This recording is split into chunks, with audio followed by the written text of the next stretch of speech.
Hello viewers, welcome to Taxal guidelines. आज की इस वीडियो में मैं आपको सिखाऊंगा किस तरीके से हम सेक्शन 114 के तहत और सेक्शन 116 के तहत आईआरएस पर रिटर्न फाइल करेंगे। सबसे पहले तो आप चले गए इनकम टैक्स रिटर्न पर और पीरियड डाल दिया आपको, जिस पीरियड का आपको टैक्स फाइल करना है। उसके बाद आप आ गए इस फॉर्म पर आ गए। ये सेक्शन 114 का फॉर्म है। इसमें आपको सैलरी अपनी इंपोर्ट करनी है। लास्ट वीडियोस में आपको मैं सिखाया था किस तरीके से फाइलिंग होती है, वो पुराना पोर्टल था, तो दोबारा से रिपीट कर रहा हूँ। इसमें आपको ये डॉक्यूमेंटेशन रिक्वायर्ड है, सैलरी टैक्स डिडक्शन सर्टिफिकेट और बैंक अकाउंट स्टेटमेंट। बाकी वेरिफिकेशन आपको चाहिए अपनी विथ होल्डिंग टैक्स रिडक्शन की, तो वह MIS डाटा और मालूमात से ले सकते हैं। इसके बाद मैं आपको एनुअल सैलरी दिखाता हूँ। तो टैक्स कैलकुलेटर, जहाँ पर आपको एनुअल सैलरी लास्ट टाइम मैं आपको कैलकुलेट करके दिखाई थी। तो एनुअल सैलरी है आपकी 8 लाख और एग्जाम्पशन उस पर 2000 की है। तो 798,000 आपकी बनती है टैक्सेबल इनकम, जिसके पर टैक्सेबल लायबिलिटी 4950 आ रही है। तो सबसे पहले तो एनुअल सैलरी आपने ग्रॉस अमाउंट डाल दी और उसका एग्जाम्पशन कैलकुलेट किया, तो फिर आपके 798,000 आ गया। इस तरीके से उस शीट पर दिखाया था 8 लाख की आपकी एनुअल सैलरी थी, जो ग्रॉस अमाउंट होती है। उस पर 2000 का मेडिकल एग्जाम्पशन आपने दिए, तो 798,000 आ गया। तो इसके बाद अब मैं आपको दिखाता हूँ कि कंप्यूटेशन पे किस तरीके से ये कैलकुलेट होकर आई होगी। कंप्यूटेशन पे जाने के लिए आप जाएंगे टैक्स चार्जेबल और पेमेंट्स पे। सबसे लास्ट वाला ऑप्शन जो है कंप्यूटेशन का, उस पर जाकर आप क्लिक करेंगे तो आपकी सारी कंप्यूटेशन सामने आ जाएगी, जिसमें टैक्स लायबिलिटी भी आपकी कैलकुलेट होकर आ रही होगी। तो स्क्रॉल डाउन करेंगे तो आपकी टैक्सेबल लायबिलिटी आ रही होगी। देखिए 4950, जो आपकी एक्सेल शीट पर भी कैलकुलेट हुई है। इसके बाद कुछ आपके एडजस्टमेंट्स हैं, मतलब विथ होल्डिंग टैक्स आपने ड्यूरिंग द ईयर अगर कोई आपने पे किए हों, तो उसको कैसे आप इंपोर्ट करेंगे आईआरएस के पोर्टल पर। उसके लिए आपको जाना पड़ेगा एडजस्टेबल टैक्स में जाना पड़ेगा। तो आपके पास ये सारे टैक्सेस आ जाएंगे अलग अलग सेक्शन के तहत। ये सारे विथ होल्डिंग टैक्सेस मेंशन हो रहे हैं। तो एग्जांपल ले लेते हैं किसी एक की भी सेक्शन की भी, और उसमें इंपोर्ट कर देते हैं हम। इसको मैंने आपको पुरानी जो वेबसाइट थी आईआरएस की, उस पर भी करके दिखाया था। इस पर मैं दोबारा से आपको करके दिखा रहा हूँ, ताकि आप लोग को कोई मुश्किल ना हो पुराने फॉर्मेट और न्यू फॉर्मेट में डिफरेंस करने में। सेम फॉर्मेट है, बस थोड़ा सा डिज़ाइन ही चेंज हुआ है। तो मैंने ले लिया एक सेक्शन 236, जिस पर आपका मोबाइल फ़ोन के कार्ड पर ये टैक्स का डिडक्ट होता है। रैंडम सी एक डिटेल डाल देंगे।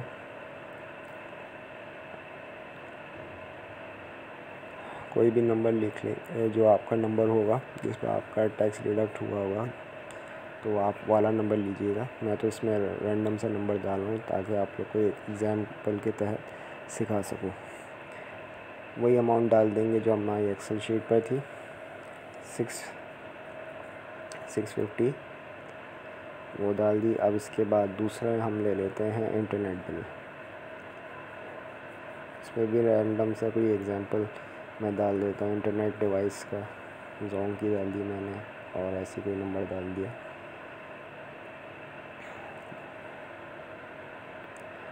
सबमिट कर देंगे। इसके बाद 1300 की अमाउंट डाल देंगे, जो इस पर एक्सेल शीट पर आ रही है, कर कैलकुलेट कर देंगे। तो टोटल देखिएगा ऊपर जो आ रहा है वो आपकी एक्सेल शीट से मैच होना चाहिए। 1950 आ रहा है। अब देख लेंगे 1950 ही बन रहा है। इसके बाद कंप्यूटेशन पर जाकर हम इसकी देखेंगे क्या इसकी वजह से क्या फ़र्क आया हमारी टैक्स लायबिलिटी पर।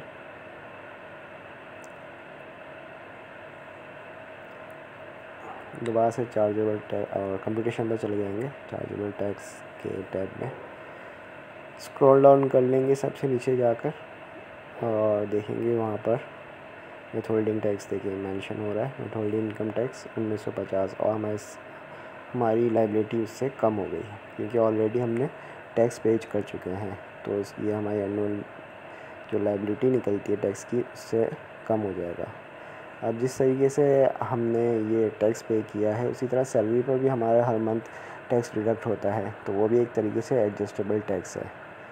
तो हमारी जितनी लायबिलिटी निकल रही थी सैलरी पर वही अमाउंट आप यहाँ पर इंपोर्ट कर देंगे 4950, या जितना भी आपकी डिडक्शन हुई हो पूरे साल में वो इंपोर्ट कर देंगे। यहाँ पर हमें 4950 ले लेंगे। टोटल आपका एडजस्टेबल टैक्स 6900 बन जाएगा।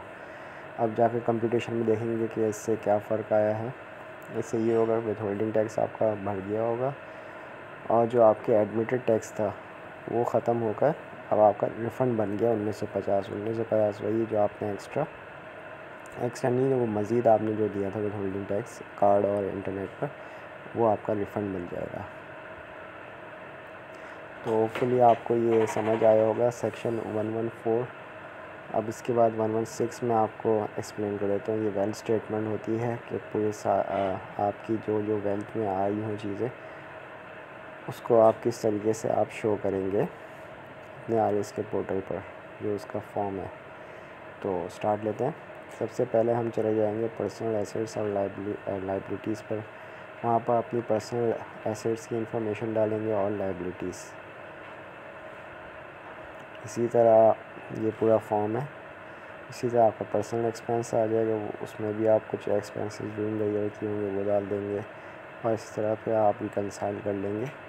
लास्ट ईयर की अगर कोई आपने रिटर्न फाइल किया हो तो वो आपका पिछले साल का खुद ब खुद ऑटो जनरेट होकर बैलेंस आ जाएगा। तो वेल्थ में हम ले लेते हैं जैसे हमने एक्सेल शीट पर पुट किया हुआ था, 1 बाय 1 उनकी फिगर्स हम अब इनपुट करके देख लेते हैं कि किस तरीके से ये इनपुट होती हैं फिगर्स और किस किस टैब में जाकर होती है। गौर से देखते जाइएगा हर फिगर को मैं कहाँ कहाँ इनपुट कर रहा हूँ ताकि आप लोग को अपने रिटर्न बनाने में आसानी हो।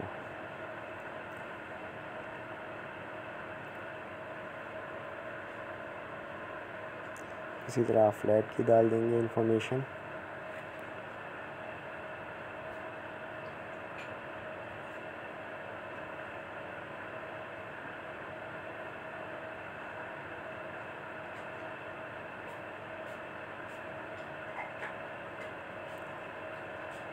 फिर उसके बाद आप अपने हाउस की इंफॉर्मेशन भी डाल देंगे।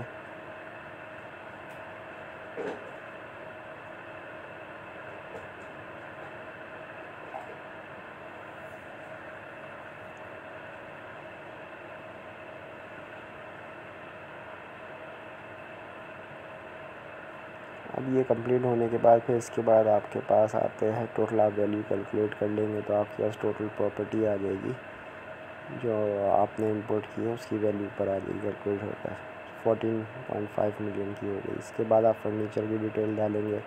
फर्नीचर आपके हाउस होल्ड्स होते हैं तो उसमें जाके उस टैब को सिलेक्ट कर आप उसमें ये फिगर डाल देंगे।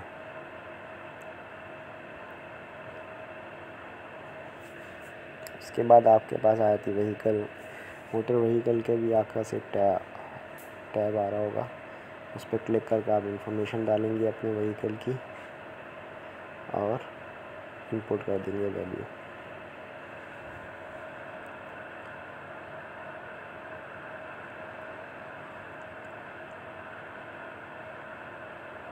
इसी तरह फिर आपकी प्रेशियस बिलोंगिंग्स होंगी। प्रेशियस बिलोंगिंग्स ज़्यादातर गोल्ड होता है तो प्रेशियस बिलोंगिंग्स आप सेलेक्ट करेंगे और उसमें आप इंफॉर्मेशन डाल देंगे।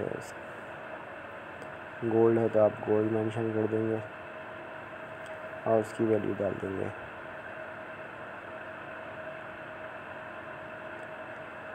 उसके बाद आपके कोई और अगर एसेट्स हों तो उसकी अदर बिलोंगिंग जो उसको लेकर आप पर्सनल आइटम्स में इनपुट कर सकते हैं।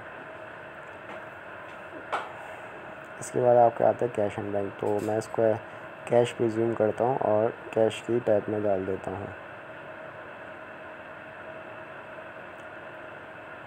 टोटल कैलकुलेट कर लेंगे तो वही 17.5 मिलियन की फिगर आई जो हमारे टोटल एसेट्स है।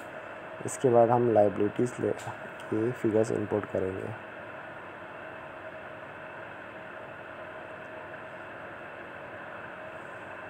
एक लोन पेएबल आ रहा है उसकी इंफॉर्मेशन डालेंगे, किससे लिया उसका नाम आएगा और सबमिट कर देंगे। और उसके बाद कितनी अमाउंट है लोन की वो इंपुट कर देंगे। नेक्स्ट फिर एक और आपके पास पेबल है, उसकी भी इंफॉर्मेशन इसी तरह इंपुट कर देंगे डिटेल्स डालकर, ताकि आपकी लायबिलिटीज़ टोटल कैलकुलेट हो जाए।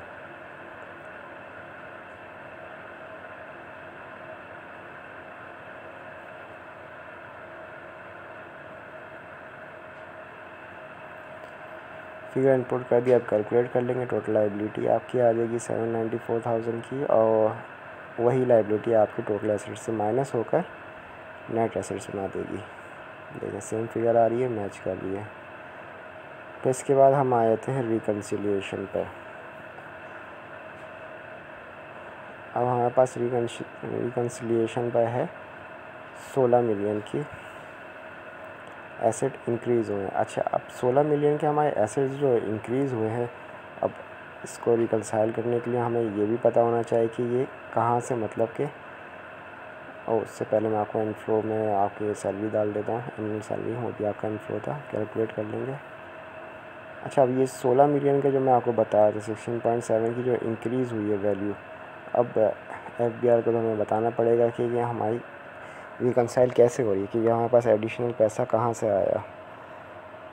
तो उसके लिए आपके नीचे अगर आप देख रहे होंगे कुछ फॉरेन रेमिटेंसेस आ रही है और इनहेरिटेंस आ रही है। लाजमी सी बात है, ड्यूरिंग द ईयर आपके पास 8 लाख रुपए तो वो सैलरी के हैं। अब 8 लाख से तो आप 16 मिलियन की अपनी ये एसेट्स तो नहीं बना सकते, तो मज़ीद आपको रकम दिखाने की ज़रूरत होगी कि कहाँ से आई। तो उसके लिए आप रेमिटेंस और इनहेरिटेंस, अगर ड्यूरिंग द आपके पास इनहेरिटेंस से कुछ प्रॉपर्टी आई हो तो आप इनहेरिटेंस में कुछ वैल्यू डाल देंगे, और कुछ लाजमी सी बात है रेमिटेंस आई हो तो रेमिटेंस में डाल देंगे, क्योंकि इन दोनों की वैल्यू ही मिलाकर आपकी इतनी प्रॉपर्टी बनी होगी। इसके अलावा अगर कोई और हुई तो आप रेलिवेंट जो टैब्स हैं इनफ्लो के, इनमें फिगर्स इंपोर्ट कर देंगे। तो अब इसी तरह मैं अभी रेमिटेंस प्रिज्यूम कर रेमिटेंस में कुछ वैल्यू डाल दूंगा और कुछ इनहेरिटेंस में ज़्यादातर मैं बड़ी वैल्यू दिखाऊंगा, क्योंकि आमतौर से यही होता है कि प्रॉपर्टी आपको मिल जाती है आपके इनहेरिटेंस से।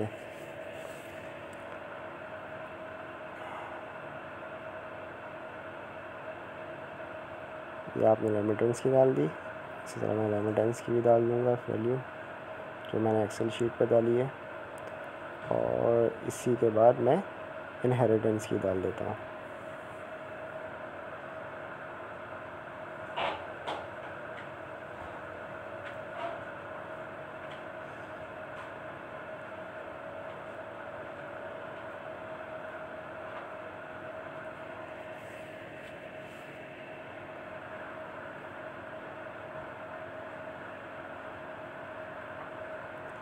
इनहेरिटेंस की डाल दी तो आपके पास फिगर अभी भी अनरिकन्साइल्ड 2,50,000 तकरीबन। तो अब मैं क्या करूँगा, जो रिमेनिंग फिगर्स है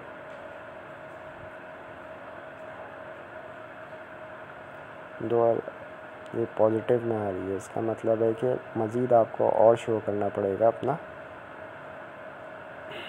इनफ्लो।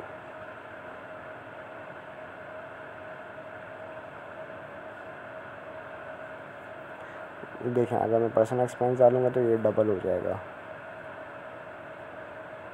मैंने ये आपको अलग अलग आपको एक्सपेंसेस के हेड्स दिए हैं, इनमें भी आप इंफॉर्मेशन डाल सकते हैं, मगर मैं फॉर एग्ज़ाम्पल दिखाने के लिए एक ही हेड में मैंने डाल दी है।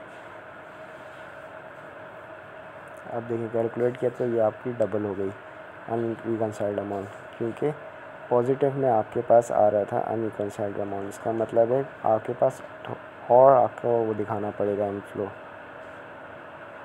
ये आपके पास इनफ्लो और ज़्यादा आया था, आप कम इतने से कम दिखा रहे हैं। तो मैं इसको ऐड बैक कर दूंगा आपके इनफ्लो में।